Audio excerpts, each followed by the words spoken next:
Hello, everybody, and welcome back to OMB Reviews. I am the critic who is the cynic. Hope you're doing well, and today we'll be doing a box office preview of this upcoming weekend as my voice is starting to go. We have another strong weekend expected for Doctor Strange in the Multiverse of Madness. We have the opening weekend of Downton Abbey, A New Era, of which I know Tina, the Empress of the Universe, is very excited for, and also the debut of a new film from A24 called Men, which...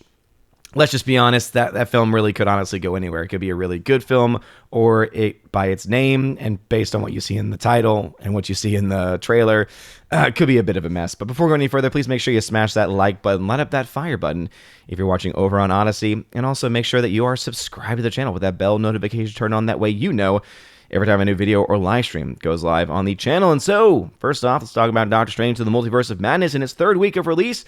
Expected to have a 51% drop. And this is, of course, just in the domestic marketplace. That would put the domestic total by the end of the weekend at $341 million, as it is expected to make another $30 million domestically. So this film continues to do very well and continues to march its way towards what I suspect will be a billion-dollar final number. And we'll talk a little bit about what the actual worldwide numbers will probably look like by the end of this weekend if these numbers continue to hold. We also have, of course, this new release from Downton Abbey, A New Era, the second of the filmed versions, or the film renditions of the show, the very famous, well-renowned, well-received show. This film is expected to have a very respectful $20 million opening weekend, and that is just in the domestic marketplace. If we go ahead and pull up Downton Abbey, A New Era, we can look and see that right now there is no projected box office. There's at least no projected budget for this film. It's so far made, though, $29.7 million, as this has been released early in other films. But as I've mentioned in previous videos, the first film costs between $13 and $20 million, which means that this would be a very strong start, because if you add that $20 million domestic opening to what it's made so far internationally, this film would have been and will be probably past $50 to $60 million, which will put it well on its way to likely a very clear break even, if not profitability standpoint. And really, that's all that could be expected for a film like this. Again, it has its fan base. That fan base is very passionate, and they will go out in droves to go see it, which is why you have a film like this making $20 million, and then you have a film like Men, which is an independent film, a lesser-known film from a director who's made other features like Ex Machina and Annihilation, one of them being really good, the other not so much, from Alex Garland.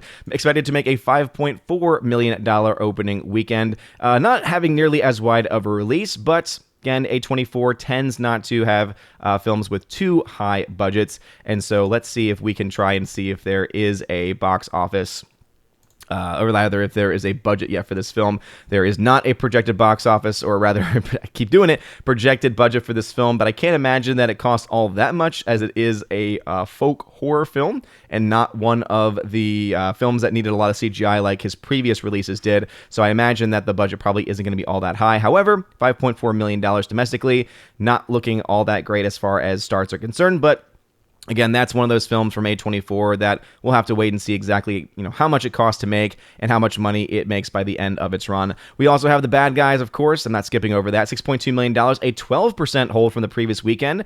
This will get it pretty close to, if not at, the point of its break even, as it is very, very close to doing so in the worldwide box office.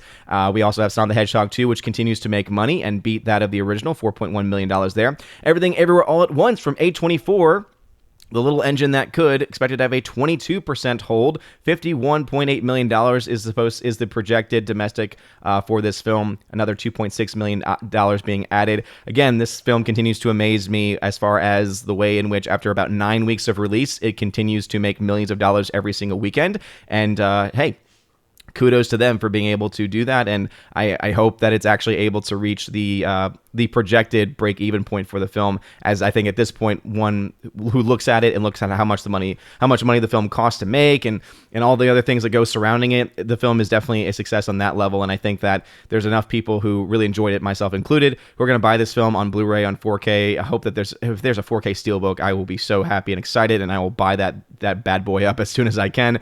I don't think that's the plan at this point. In fact, I think right now the only plan is for it to have a Blu-ray release. I could be wrong on that, but it's a really good film, and I would love to see some of the behind-the-scenes features on it. We also have Fantastic Beasts, The Secrets of Dumbledore, making $1.7 million. Still not enough for it to break even. And yeah, as you can see, it looks like the film, now dropping out of a lot of theaters, probably is set to not reach the $100 million mark domestically, if I had to guess. Firestarter, in its second weekend, dropping 58% to 1.6, which again, not that great, though this is a release that's also available on Peacock. Again, people aren't really going out to go see it. Lost City hanging around as well, $1.3 million, and The Northman hanging around with $1 million, dropping 43%. But as you can see, these films are getting very close to the end of their run, with The Lost City having a decent chance at reaching $100 million before it leaves theaters, but not being able to reach its break-even point, but getting close enough at this point where I would say Blu-ray, 4K sales, all that kind of stuff, probably will reach to that film or lead to that film be able to make its money back. Now let's do some box office projections for Doctor Strange. Since we do have some previous numbers for this film, I'll do the same, or I'll try to do the same for Downton Abbey when we get second weekend projections for that movie. But again, this math right here might be a little confusing, and I'm still working out myself because I typically don't make these types of projection videos. But let's go ahead and look at the current box office for Doctor Strange and the Multiverse of Madness. As of this point, it's at $715 million worldwide. If that 51% drop is not only the domestic drop, but is also the international. So that means that we have to wait and see what the drop-off is, not just with the domestic, but also with all of the markets together. Let's say that uniformly it drops 51%. That would mean that you would have an additional gain of around $121.4 million, because that would be about half of what it had made internationally altogether last weekend. So that would put the third weekend total at around $836.8 million. Now, what if the international market holds a lot stronger than the domestic market? Well, then that number would be a lot higher. So I project that this film, by the end of the weekend, will probably be somewhere between, $800 million at least? So between 800 million and maybe 900 million, somewhere between those numbers. And that's the reason why I still hold to my belief that the film will be able to get to the $1 billion mark, because again, if it is at third weekend between $800 and $900 million, depending on the drop-off internationally, in addition to the domestic, then again, it's showing itself to be on pace. And with the law of diminishing returns, if it continues that 50% drop and 50% hold or stronger, then it is bound to get to that $1 billion and surpass it. Now, one thing that's going to be a bit of a challenge for this film is going to be coming up next weekend, as we do have the release of films like Top Gun Maverick, which is definitely going to saturate the marketplace. We also have other films set to come out over the course of the next several weeks as well, which will finally cause some competition. But these are the box office numbers for this upcoming weekend, and I'm sure that some people are excited for Downton Abbey. I myself was a fan of the show. But I can't say necessarily that I stuck around long enough. Again, not because the show was bad, it's just because I fell behind, and then it came to the point where I fell so far behind I wasn't able to catch up with the episodes. So maybe one day I'll catch up. Maybe one day I'll be able to catch up. But it is interesting that the $20 million opening weekend is within the range that they had originally projected for this film. So this film could actually theoretically do better. They say that the film will make somewhere between 48 and 65 by the end of its run domestically, which would mean that if you look at the high end of that, this film could make over $100 million worldwide by the end of its run, which would definitely be a huge success there. They have no projections yet as far as Men is concerned, except for what they just put out, with it making around $5 million or so. But as I said, next weekend you do have Bob's Burgers coming out. Not that that's going to be much competition for any of the films, really. But you have Top Gun Maverick, and then, of course, just a couple weeks after that, you have Jurassic World Dominion. So that is going to cause a lot of competition that could potentially lead to Doctor Strange kind of running out of room there to make much more than $1 billion, but still, I think $1 billion is very much still on the table. What are y'all's thoughts about this? Are you excited for the new releases of Downton Abbey or Men? Again, the trailer for Men looks so great until the title card, because then you think, wait a minute, is this supposed to be a story about toxic masculinity or something like that? Because at first I thought this was just going to be a really fun horror film from Alex Garland, and instead it's called Men. Okay, what's that going to look like? So let me know your thoughts about that and anything else I mentioned in the comment section down below, especially what you think the final numbers for Doctor Strange and Multiverse of Madness is going to be. Again, it's just fun, putting out projections and putting out, predictions for that stuff, because, hey, we all have a hobby. We all have ways in which we try to escape. We all have ways in which we try to be able to just have fun in today's day and age. And even though the film itself is not very good, projecting its box office is at the very least a little bit of fun. So let me know your thoughts about that. Anything else I mentioned in the comment section down below. If you like the video, smash that like button, slap that fire button on Odyssey. Y'all are all amazing and beautiful people. Hope you all have a wonderful rest of your day. And as always, God bless.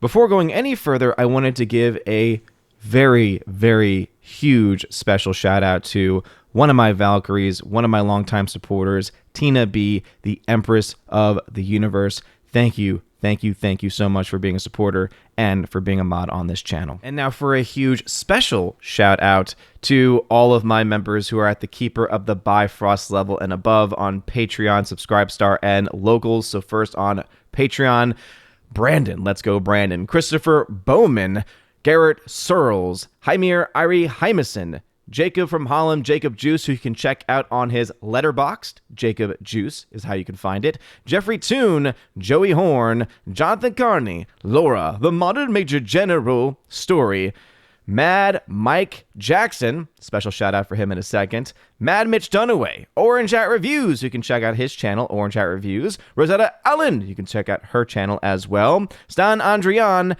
and Miss Martin Muses, who also has a YouTube channel, and a special shout out, as I mentioned, to Jacob Juice from Holland, again, letterboxd.com/Jacob Juice for more information about him, and a special shout out to my members over on Subscribestar, Matt 317, Storm Tracker, The R, Fast Reaction, Mr. Roy, and a huge shout out to my newest Chosen of Valhalla member, Luka Illich. J-Rod, the Beer Guru, and ZK Man. Thank y'all very much for supporting on Subscribestar. And to two of the members who are supporting me over on Locals, who asked for special shout-outs. First off, Minnesota hockey fan. Let's go. Let's get a hockey player. And UAB, Mad Dog, Mike Jackson for the win. Thank you very much for supporting me, and also Robert Barnes on Locals as well. Anyway, if you want a special shout out, and Brett D90 for that matter, if you want a special shout out at the end of every single video, please check out that top link at the very top of the video description. It'll give you more information about the different tiers and what you get every single month. Thank you guys for your love, for your patience, for this month's shout out video as well. Have a wonderful rest of your day, and as always, God bless.